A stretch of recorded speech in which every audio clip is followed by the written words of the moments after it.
Welcome to the Quick Galloper YouTube channel. Please like, subscribe, share, and hit the notification bell. He has already claimed the coveted title of champion jockey, carving out a name for himself in the competitive world of horse racing.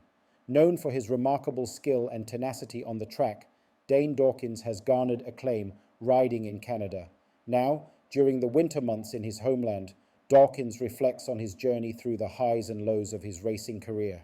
In an exclusive feature presented by Quick Gallop, jhay.com, and its dynamic YouTube channel, The Quick Galloper, we invite you to dive into the lifetime narrative of this extraordinary jockey. Join us as we uncover Dane Dawkins's personal and professional odyssey, discover what fuels his passion, and hear the untold stories behind his victories. Experience the excitement and inspiration of a racing champion. Dane Dawkins, you have made a name for yourself already in a relatively short career. But how did it all start for Dane? How did you get involved in horse racing? Well, from younger, I got a friend named Rambo. Lived near me. He always telling my ears that I should come at Caymanas Park because I'm a jockey, and I was telling him, nah, I ain't going to no Caymanas Park. I'm a footballer. I ain't going to clean no arse doodle. All those things. But that was what was hearing. A lot of people was telling me that I have to do those things, and I said, no, I don't want to do that. What age was that? 17, 18. Okay. And where were you at the time? Where were you living? I'm living the same place, 31 Passport Drive, same. Okay, so fairly close. At the time, I spoke more. You were familiar with racing? Yes, I come over here a couple times, so I know the game. Right. So when did you take it on seriously now to say, you know what is true? Probably this is my calling. When I was 19, I decided, say, well, let's take a try. And well, the first time I came here, I get on horse, and it feel great. So I said, well, I'll try next morning till I continue start come every morning. Which stable was that? It's the quarantine. Quarantine. Okay. Yeah, the trainer. Well, I don't think he did have a trainer, but we call him Ragabash. I was around at that time. So the bug bit from that time, mounting a horse. Yes. Was there any fear then? Well, first time going up, it was a little tense, but after that, Ron said next minute time, all those fear was gone. So how did the formal part now start? Which stable you went to and train and? Well, after that, I wasn't getting on any more horses because they was said I have to have on gears, and I didn't have any gears at the time. So okay.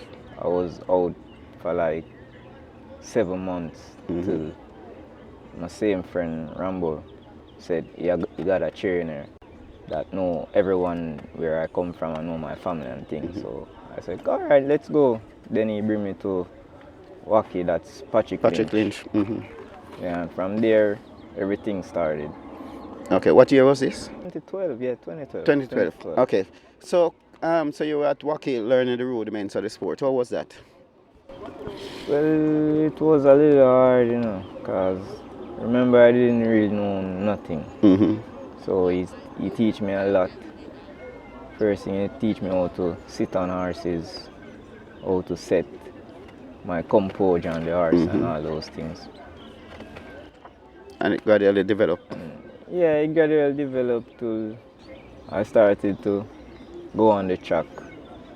He still teaching me a lot of things more when I was on the track, because I do some things and he was cursing and said, it's not, that's how it does, I must do so. So when I started to do so, I kind of feel more comfortable than I was on my own doing what I was doing. So Patrick was the one that you went to the school through? Yeah, he's my apprentice master. Your apprentice master. And the school, what year you went to the school? 2015. 2015. You remember your batchmates, some of the batchmates? Yeah, Bebita Harvey, Odin Edwards, Linton Stedman, Javanil Patterson, um, Natalie Berger, Melissa Ward, a lot more. I can't Okay. remember. Okay. You got your license when now? So, when you joined the Jockey's Colony? The school was 15, you said? Yeah, And you graduated graduated the same same 2015. 2015. Yeah. You remember your first winner, Dane? Yes, on the Cobra. The same year I graduated too. I won on the Cobra. Who was a trainer? Winford Chin. Wilfred Chin. Yeah. What was that feeling like, your first winner? Because, yeah, Well, big man now. It was a joy, you know. I still, and I still don't know how to explain that joy that I felt on that day. You thought you were sitting on a winner prior to the race? Was it an upset or a favorite? Yeah, it was an upset. I think it get 8-1 or 12-1, something in that region. Take us through that race. What you remember about the race?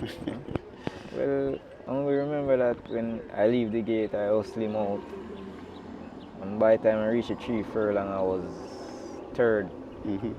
When I straightened up and I changed him lead and asked him, and he just exploded. Went by, I think around 4 lengths, he went by. Okay. In all of this, I mean, I'm sure family was a part of it.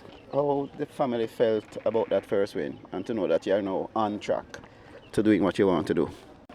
They were happy. They were happy, especially my mom. She was very happy because when I first said I was coming over here, she asked me if I really want to do it, and I said yeah. Because I was home not doing nothing, so better I do something for myself. So yeah. But they were very happy. All right, so we're 9 years now. Because you said 2015. Yeah. We're 9 years now in this profession, Dane. How would you describe that journey so far? You have now become champion. You have gone overseas to experience race riding there. How would you describe your first 9 years in the business? Well, it was hard, you know, because even when I started to ride and win a couple races, I still didn't know 100% really what I was doing. Still learning. All up till now, I'm still learning, but I overcome a lot of things and been through a lot of Ups and downs. Yeah, I've been through a lot of ups and downs, and eventually I'm a person that I don't really let things be a bother to me, so I always try to work to overcome what is my downfall, and it always helps out. Well, my first time in Canada was in 2019. Didn't do so good, but Where did you go? in Winnipeg, Assiniboia Downs racetrack. I didn't do so good, but I won 7th race. I could have won a lot more, but didn't get a lot of ride. So that's the reason why I ran 7th race. But it was a nice experience, very nice one. Right. You were there this past season? Yes, I went back this year. And from the last time I went there to and this year, it's been a tremendous improvement. It's been a tremendous improvement, because this time I won 25 race, got a lot of rides, could have won a lot more still, but throw away some, just racing. Yeah. And it was the same track. Yes, it was the same track. And I'm sure you would have learned a lot with the everyday, well, not every day, but so many race days for the week. I'm sure you would have learned a lot. Yes, I learned a lot, because racers, every day you learn. So you just got to put your head in it to show that yourself that you're learning. On the field and gonna win by 6. Second best is Rydom. Third's gonna go to Last Renegade, and fourth to Captive Kitten. Now entering the winner's enclosure, the official winner of our VIP Fan of the Night race. That's number 7, Dino's Cape. Dino's Cape is a dark bay or brown gelding, 7 years old, by the Factor. Out of the mare, Jody Slew, by Slew City Slew. Owned by Henry Witt Jr., trained by Lee Delaron, and ridden to victory by Dane Dawkins. Time for the 7.5 furlongs, 1:33-1. Congratulations goes out to rider Dane Dawkins, who scores the double. 2 wins for rider Dane Dawkins. Do you have plans to go back the next season? Yeah, surely. I will go back next year. How do you find racing there in comparison to racing here at Caymanas Park?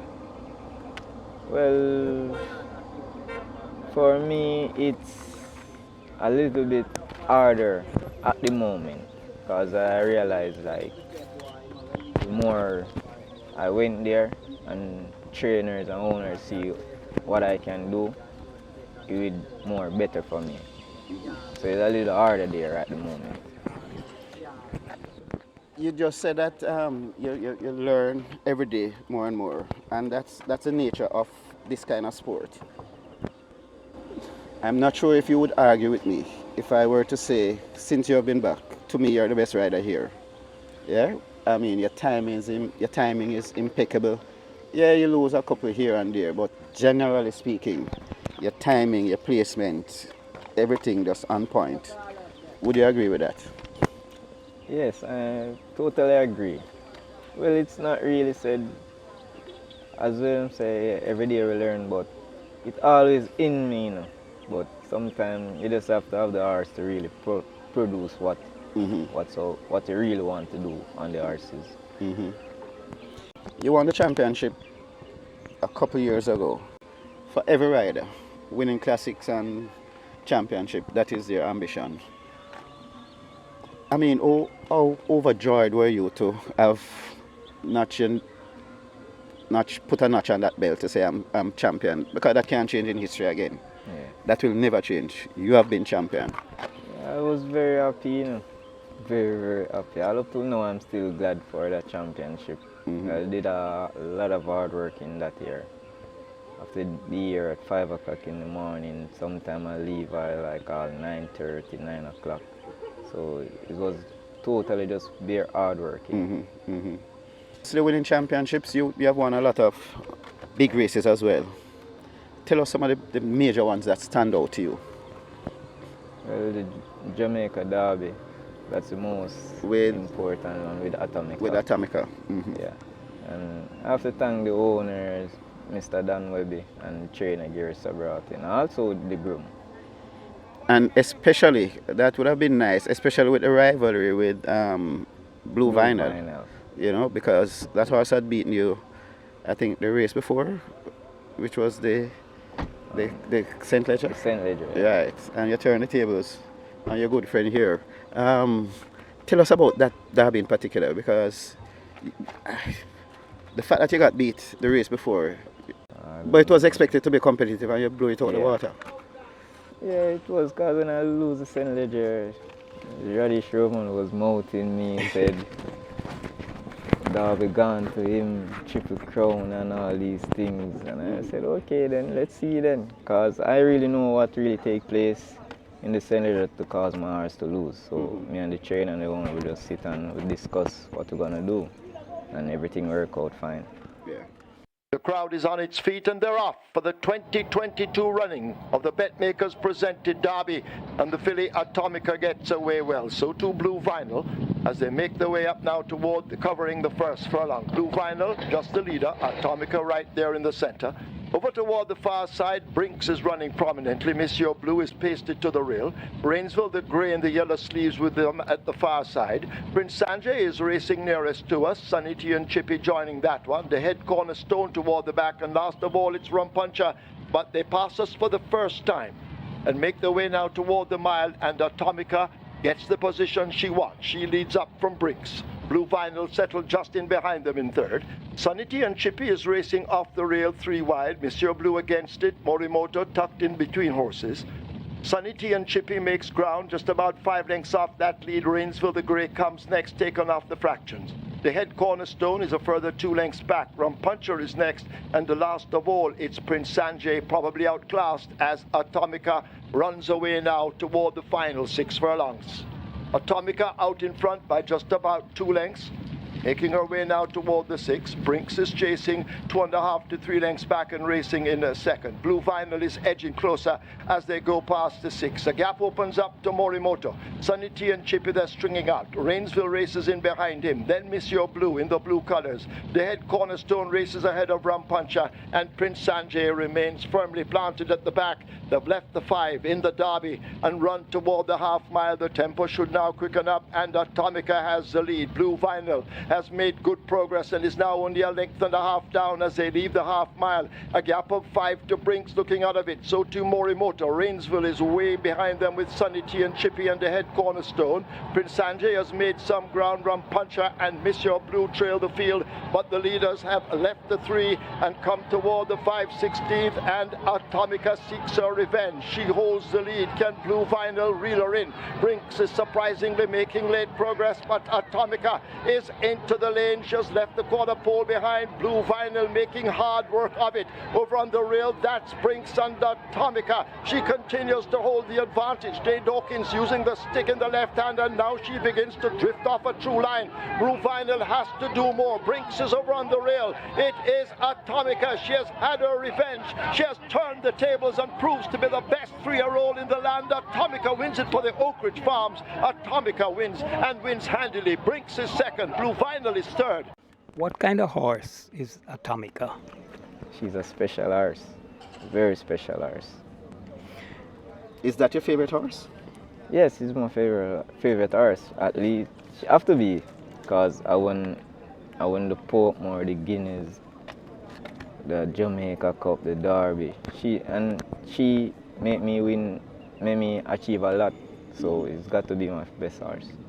In the Mute Mile, she didn't run as was expected by some. Take us through that race. Well, she didn't get a very good break, and the horse liked to in front. So once she didn't get that good break and the horse started to crowd her, she didn't really like that. So that really caused she to run that bad. How many winners have you ridden at Caymanas Park so far? Because it's a 420 right now, or maybe more. And overseas? You Yeah, said 25 25 plus and the 7. that's 32. 32. Yeah. That's not bad, Dane. That's very good for somebody who you have not even clocked 10 years yet. That's very good. In riding specifically here in Jamaica, which are some of the races you have won that have given you a lot of pleasure? Portmore and the Guineas, Jamaica Cup, and some other featured race. Even when I raced on a couple years ago on Will in Charge, beating Big Daddy Cool by a shorted. That was a nice race. Are you assigned to any particular stable, or are you a freelance jockey? Well, I'm a freelance jockey, but mostly ride for Gersa Bradley. I don't really stick on one trainer, one stable. Having aspirations of winning another Jockey's Championship? Or with the fact that you play your trade both here and there, That would be kind of it's difficult. That will be a little hard for me to ride for the championship unless I make up my mind and say, this year you're going I'm to stay staying one to ride for it. But to go back and forth, it's gonna be hard. Right. Yeah, that's natural. Who would have been some of the riders who you looked up to and tried to emulate? Or jockeys who would have just given you pointers, help give you tidbits here and there? I was looking on Shane Ellis, Omar Walker. Yeah, those two were the most main person I was looking. They always teach me a lot of things, especially Shane. Also, he's my cousin, so he's always. Shane Ellis is your cousin? Yeah, So he's always looking Just out spoke for to me. him. Okay. And as now becoming a senior rider, are you giving back that kind of input to? We just have a new bunch coming out. They have ridden a couple races already. Are you giving back to the younger riders, you know? Yes, I am. Even the other day before the school closed, me and Raddy Showman went around there and showed them one and two things. Okay. Okay. Safety and clean riding is key. I mean, you know, you're in a sport where you never can tell. It's life and death out there.